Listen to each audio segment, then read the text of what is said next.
අපේ ටැංක් එක මම මේකට යූස් කරන්නේ ස්මෝල් ටැංක් එක. ඉතින් අපි වැඩ කරලා නැතුව වීඩියෝ එකට යමු. ඉතින් guys අපි මුලින්ම මේකට යූස් කරන්නේ මෙන්න මේ වගේ ස්මෝල් ටැංක් එකක්. ඔයගොල්ලන්ට පේනවා ඇති.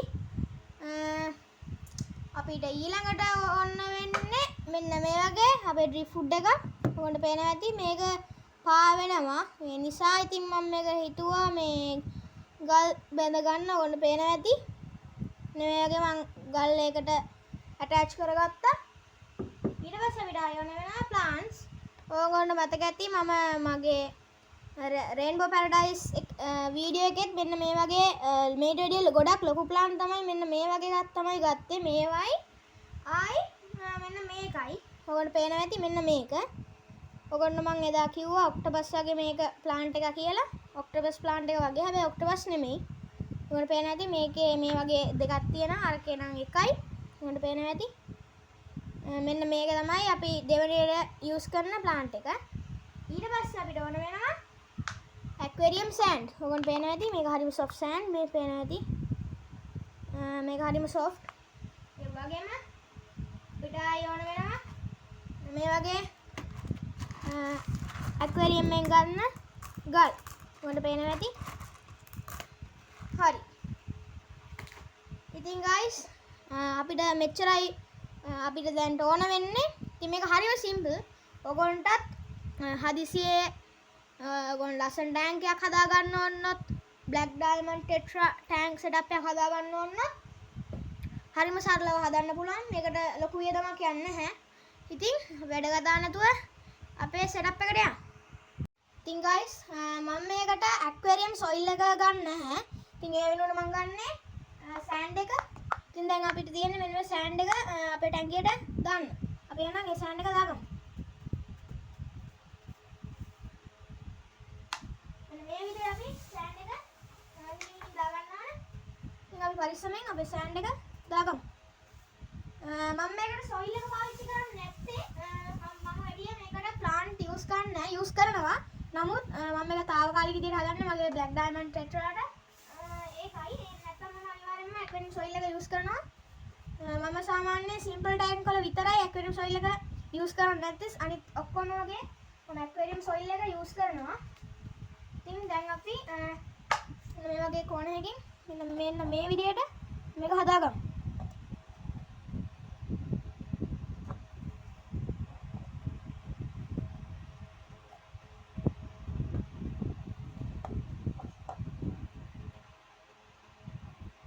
මෙන්න මේ විදිහට අපි දාගත්තා දැන්. ඔයාලට පේනවා ඇති. හරිම ලස්සනට මම ෆ්ලැට් එක ගත්තේ. ඉතින් දැන් අපිට දෙවෙනියට තියෙන්නේ අපේ මේ ඩ්‍රිප් ෆුඩ් එක දාගන්න. මම මේක ගලක් ගැට ගැහුවා මේක පා වෙන නිසා. දැන් නම් මේක පා වෙන්නේ නැහැ. මම දාලා බැලුවා මගේ ලොකු ටැංකියට.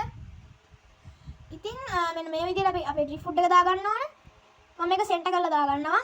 හරියට මැදින් සෙන්ටර් කරලා දාගන්නවා. ඔයාලට පේනවා ඇති. මෙන්න මේ විදිහට තමයි අපි ඩ්‍රිප් ෆුඩ් එක දාගන්නේ. දැන් තියෙන්නේ අපිට අපේ ප්ලාන්ට් සෙට් කරන්න මේ ගල චුට්ටක් පේනවා. ඒ නිසා අපි මේක චුට්ටක් කොනට අරන් අපි ගල තියෙන පැත්තට ප්ලාන්ට් ටිකක් දාගමු.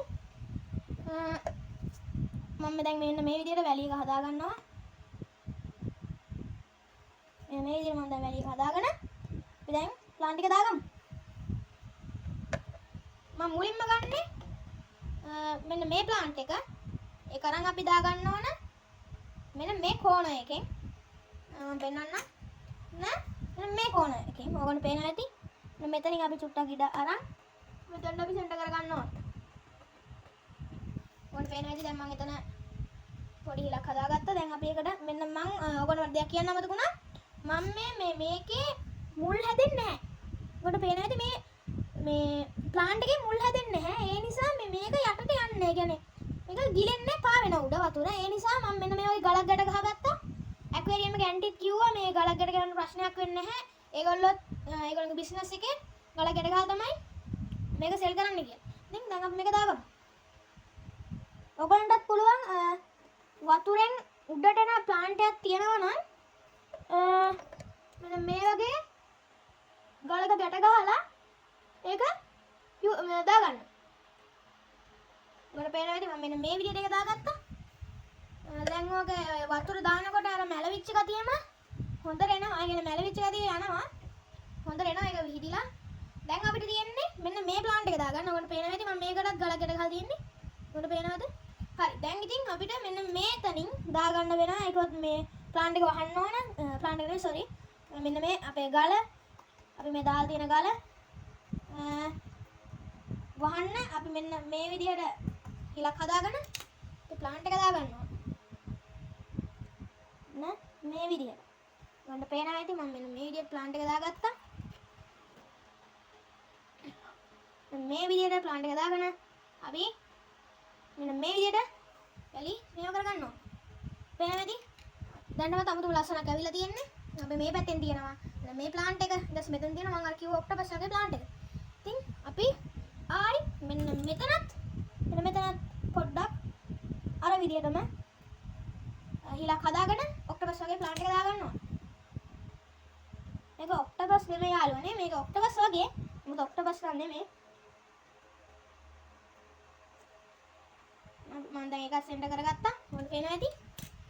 බාන්න ගායිස් අපේ ටැංක් එක ලස්සන. තව දෙයක් කියන්න තියෙනවා. අපේ මේ ටැංක් එකේ තියෙන හිටවගත්ත ප්ලාන්ට්ස් ඩ්‍රයි වෙන්න දෙන්න හොඳ නැහැ. අපි මේක හරියට හොඳට වෙට්නස් විදියට තියාගන්න ඕන. ඒ නිසා මම මේකට මේ විදිහට වතුර ටිකක් ස්ප්‍රේ කරගන්නවා. ඕගොල්ලොත් අනිවාර්යෙන් පොඩි මේක වෙලාවක් යනවානේ අපි දැන් මේ සෙටප් එක කරන්නේ. ඒ නිසා අනිවාර්යෙන් මේකට ප්ලාන්ට්ස් වලට එන වතුර ටිකක් දාගන්න නැත්නම් මේක ඩ්‍රයි වෙන්න පුළුවන්. හරි දැන් අපේ ස්ටෙප් දෙකම ඉවරයි. පළවෙනි ස්ටෙප් එක තමයි අපි ඩ්‍රිප් ෆුඩ් එක. දෙවෙනි ස්ටෙප් එක තමයි අපේ ප්ලාන්ට්ස් ටික දාන එක. ඉතින් දැන් අපිට තියෙන්නේ අපේ රොක් එක දාන්න. රොක්ස් මේ නැති වයිට් රොක්ස් මම මේක රේන්බෝ පැරඩයිස් වීඩියෝ එකේදී යූස් කරා. ඔයාලට පේනවා ඇති. මේක හරිම ලස්සනයි. මේ මම මේක දැක්ක නිසා ඇක්වැරියම් එක ගත්තේ. නැත්නම් මම මේකට බොරළු වුණත් අපිට ඔයගොල්ලෝ මේක යූස් කරන්න පුළුවන්. ඔයාලට පේනවා ඇති. හරි දැන් අපි ඒකත් ලස්සනට දාගමු.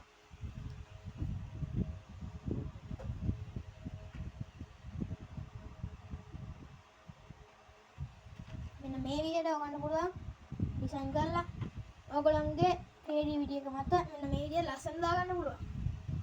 දැන් මම ආයි මෙන්න මෙතනින් උනත් දාගන්නවා.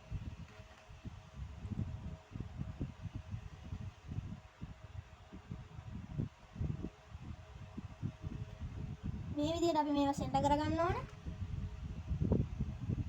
ඉතින් මේක හරියම ලස්සනයි. මේ ගල් එක මම දැක්ක නිසාමයි ගත්තේ. නැත්තම් මේකට අපිට බොරළු යූස් කරන්න පුළුවන්. ඕගොල්ලන්ටත් මේක මේ ගල්ම යූස් කරන්න ඕන කියලා නැහැ. ඕගොල්ලන්ටත් මේක බොරළු එක යූස් කරන්න පුළුවන්. ඔයාලට පේනවා ඇති. දැන් අපි ගල් ටිකක් දාගෙන තියෙන්නේ. ඔයාලට පේනවා ඇති. දැන් අපිට පිටිපස්සෙන් ආයි ගල් චුට්ටක් උද්දාගමු. දැන් පිටිපස්සට දාගමු එනවා.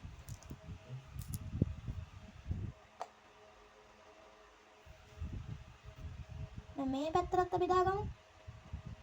ඔයගොල්ලන්ට ඒක පේනවද දන්නේ නැහැ.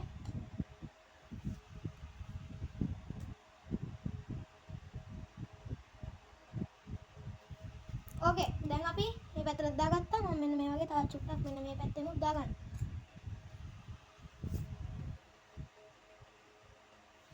ඕකේ ඉන්නවද දැන් ගල් ටිකක් දාගත්තා. මම දැන් මේ විදිහට පින්සලෙන් මම මේ විදිහට ලස්සනට එක හදා ගන්නවා.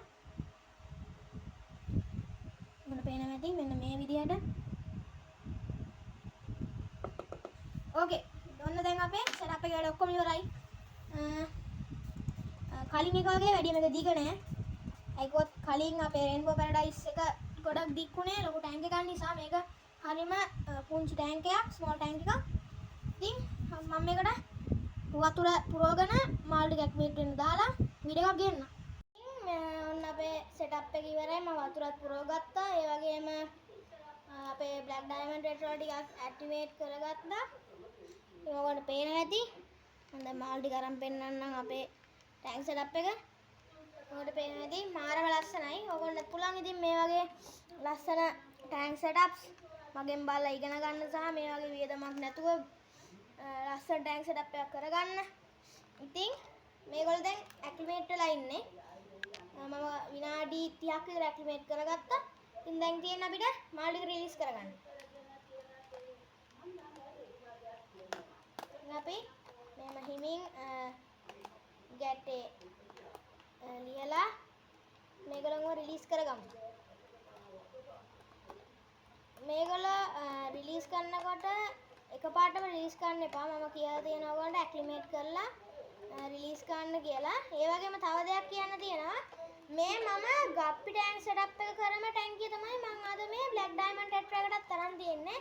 ඇයි කිව්වොත් මම ගප්පි ටැංක් සෙටප් එක හදලා දවස් 10කට විතර පස්සේ ඒගොල්ලෝ බිත්තර දැම්මා. ඒ කියන්නේ පැටවු දැම්මා. ඒ නිසා මට සිද්ධ වුණා ඒගොල්ලන් මං ගාව තිබ්බ පරණ ටැංකියට දාලා පැටවු ටික තනි ටැංකියකට දාන්න. ඉතින් ඕගොල්ලන්ට පේනවා ඇති අපේ බ්ලැක් ඩයමන්ඩ් ටෙට්‍රා මාළු ටික.